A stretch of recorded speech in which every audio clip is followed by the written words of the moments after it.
Terima kasih atas kunjungannya ke channel Andri ADJ.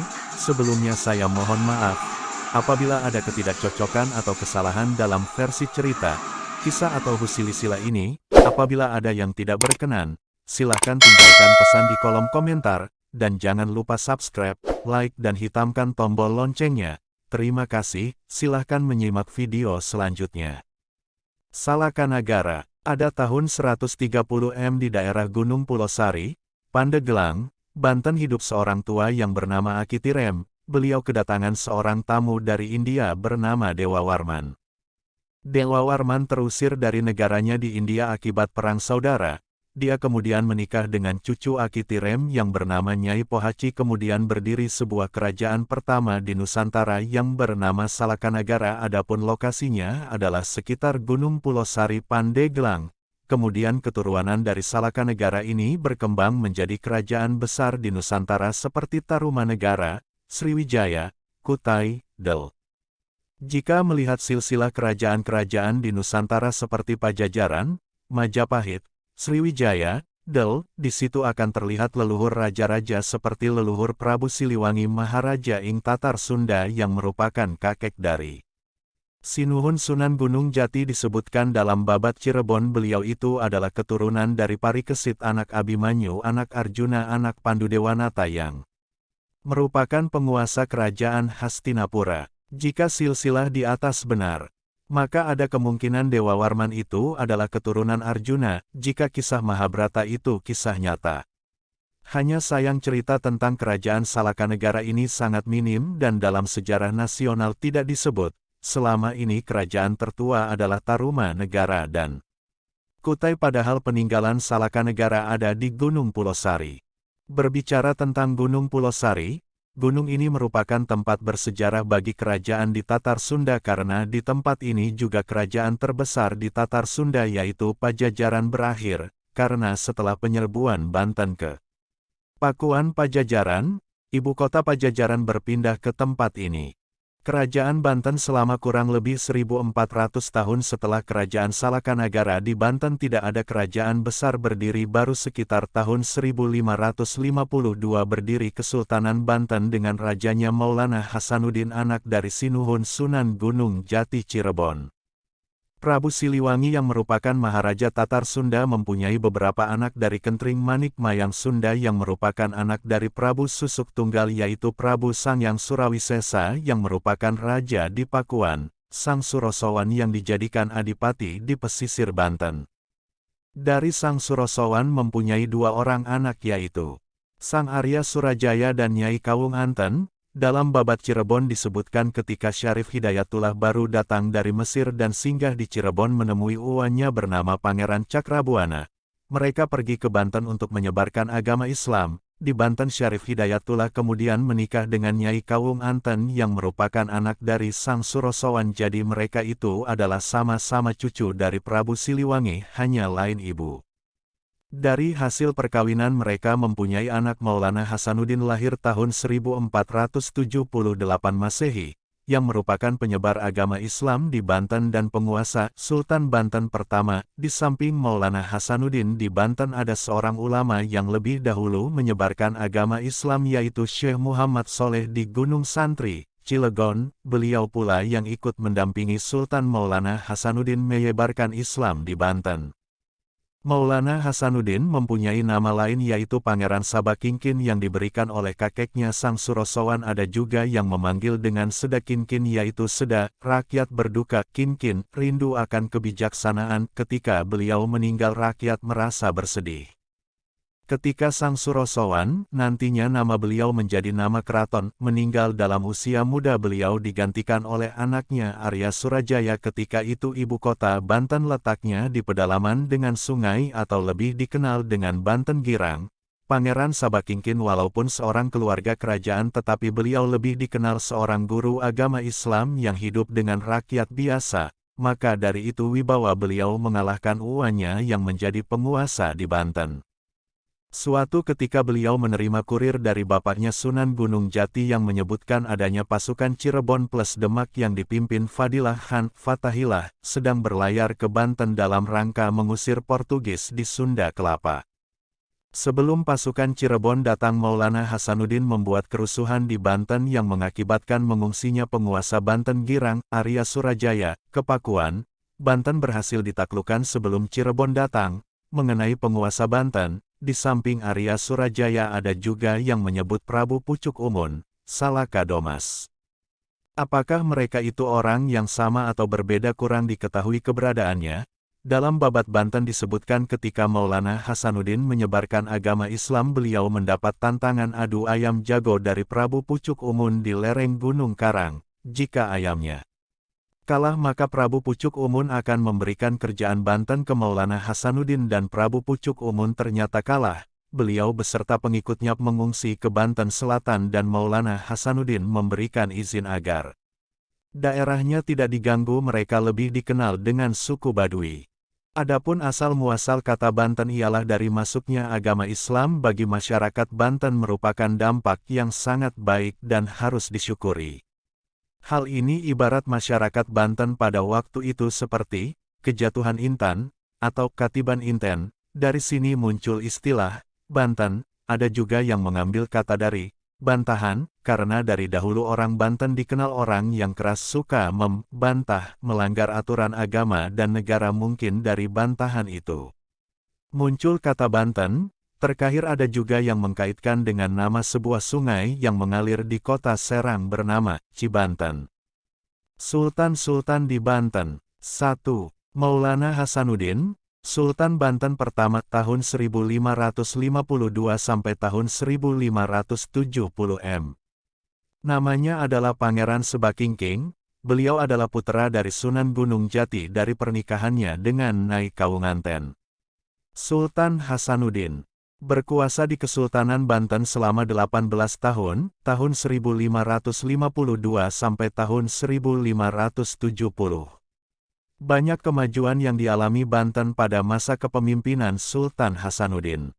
Daerah kekuasaan pun meliputi seluruh daerah Banten, Jayakarta, Kerawang, Lampung dan Bengkulu. Seluruh kota dibentengi dengan benteng yang kuat, yang dilengkapi meriam di setiap sudutnya.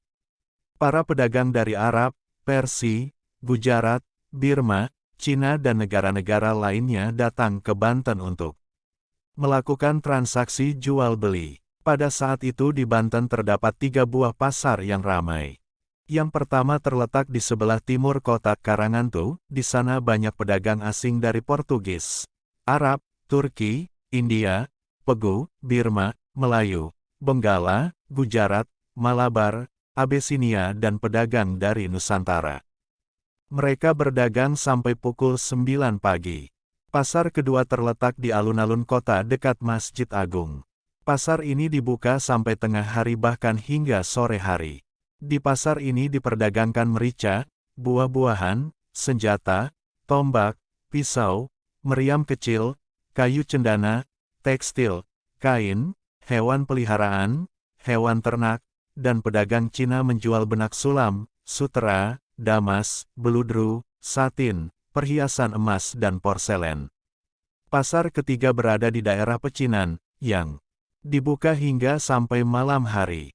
Di samping itu Banten pun menjadi pusat penyebaran agama Islam, sehingga tumbuhlah beberapa perguruan Islam di daerah Banten, seperti di Kasunyatani. Di tempat ini berdiri Masjid Kasunyatan yang umurnya lebih tua dari Masjid Agung Banten. Di sini pula tempat tinggal dan mengajar Kiai Dukuh yang bergelar Pangeran Kasunyatan, guru dari Pangeran Yusuf. Di samping membangun Masjid Agung, Maulana Hasanuddin juga memperbaiki masjid di Pecinan dan Karangantu. Dari pernikahannya dengan putri Sultan Trengganu yang bernama Pangeran Ratu atau Ratu Ayu Kirana pada tahun 1526, Sultan Hasanuddin memiliki putra sebagai berikut. Ratu Pembayun menikah dengan Ratu Bagus Angke putra dari Ki Mas Wisesa Adimarta, yang selanjutnya mereka menetap di Jayakarta. Pangeran Yusuf, Pangeran Arya, Pangeran Sunyararas, Pangeran Pajajaran, Pangeran Pringgalaya, Ratu Agung atau Ratu Kumadaragi, Pangeran Maulana Maghrib dan Ratu Ayu Arsanengah. Sedang dari istri yang lainnya, Sultan Hasanuddin memiliki putra sebagai berikut, Pangeran Wahas, Pangeran Lor, Ratu Rara, Ratu Keben, Ratu Terpenter, Ratu Wetan dan Ratu Biru. Sultan Hasanuddin wafat pada tahun 1570, dan beliau dimakamkan di samping Masjid Agung Banten. Kemudian sebagai Sultan Banten kedua diangkat puteranya yang bernama Pangeran Yusuf II. Maulana Yusuf, Sultan Banten kedua tahun 1570 sampai tahun 1580 m. Beliau adalah putra dari Sultan Hasanuddin dari pernikahannya dengan Ratu Ayu Kirana. Seperti juga ayahnya Maulana Yusuf ingin memajukan Banten. Tapi pada masa Maulana Yusuf di samping pendidikan agama, juga lebih ditekankan pada bidang pembangunan kota, keamanan dan pertanian. Pada masanya pulalah ibu kota Pajajaran, Pakuan, dapat ditaklukkan oleh Banten. Para penggawa kerajaan Pajajaran lalu diislamkan dan masing-masing memegang jabatannya seperti semula. Pada masa pemerintahan Maulana Yusuf, perdagangan di Banten semakin maju, bahkan bisa dikatakan bahwa pada saat itu Banten bagaikan kota penimbunan barang-barang dari penjuru dunia yang nantinya disebrakan ke kerajaan-kerajaan yang ada di Nusantara. Sehingga, Banten menjadi begitu ramai dikunjungi, baik dari luar maupun oleh para penduduk Nusantara.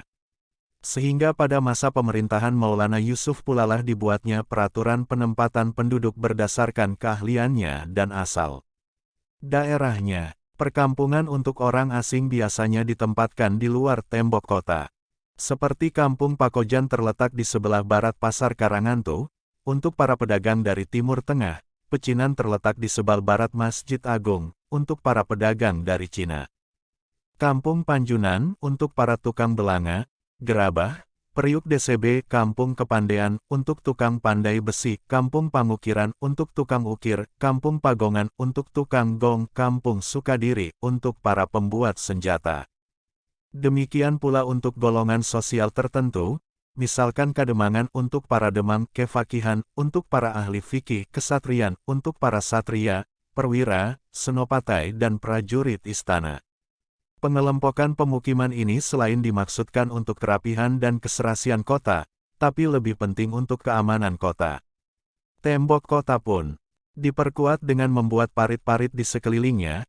Dalam Babat Banten disebutkan gawe kuta bulawarti bata kalawan kawis perbaikan Masjid Agung pun dikerjakannya, dan sebagai kelengkapan dibangun sebuah menara dengan bantuan Cek Ban Cut arsitek muslim asal Mongolia. Di samping mengembangkan pertanian yang sudah ada, Sultan pun mendorong rakyatnya untuk membuka daerah-daerah baru bagi persawahan. Oleh karenanya, sawah di Banten bertambah meluas sampai melewati daerah Serang sekarang. Sedangkan untuk memenuhi kebutuhan air bagi sawah-sawah tersebut, dibuatnya terusan-terusan dan bendungan-bendungan. Bagi persawahan yang terletak di sekitar kota, dibuatnya juga satu danau buatan yang disebut Tasikardi. Air dari Sungai Cibanten dialirkan melalui terusan khusus ke danau ini, lalu dari sana dibagi ke daerah-daerah persawahan di sektarnya. Tasikardi juga digunakan bagi penampungan air bersih bagi kebutuhan kota, dengan melalui pipa-pipa yang terbuat dari terakota. Setelah dibersihkan, diendapkan air tersebut dialirkan ke keraton dan tempat-tempat lain di dalam kota. Di tengah-tengah danau buatan tersebut terdapat pulau kecil yang digunakan untuk tempat rekreasi keluarga keraton. Dari permaisuri Ratu Hadijah, Maulana Yusuf mempunyai dua orang anak yaitu Ratu Winaon dan Pangeran Muhammad, sedangkan dari istri-istri lainnya, Baginda dikaruniai anak antara lain, Pangeran Upapati, Pangeran Dikara, Pangeran Mandalika atau Pangeran Padalina, Pangeran Aryarana Manggala, Pangeran Mandura, Pangeran Seminingrat, Pangeran Dikara, Ratu Demang atau Ratu Demak, Ratu Pacatanda atau Ratu Mancatanda, Ratu Rangga, Ratu Manis, Ratu Wios dan Ratu Balimbing. Pada tahun 1580, Maulana Yusuf mangkat dan kemudian dimakamkan di Pekalangan Gede dekat Kampung Kasunyatan. Setelah meninggalnya, Maulana Yusuf diberi gelar Pangeran Panembahan Pekalangan Gede atau Pangeran Pasarean, dan sebagai penggantinya diangkatlah puteranya yang bernama Pangeran Muhammad. Terima kasih atas kunjungannya. Terlepas dari kisah mitos atau fakta, mohon maaf kalau ada kata-kata yang salah. Silahkan kunjungi video berikutnya di channel ini.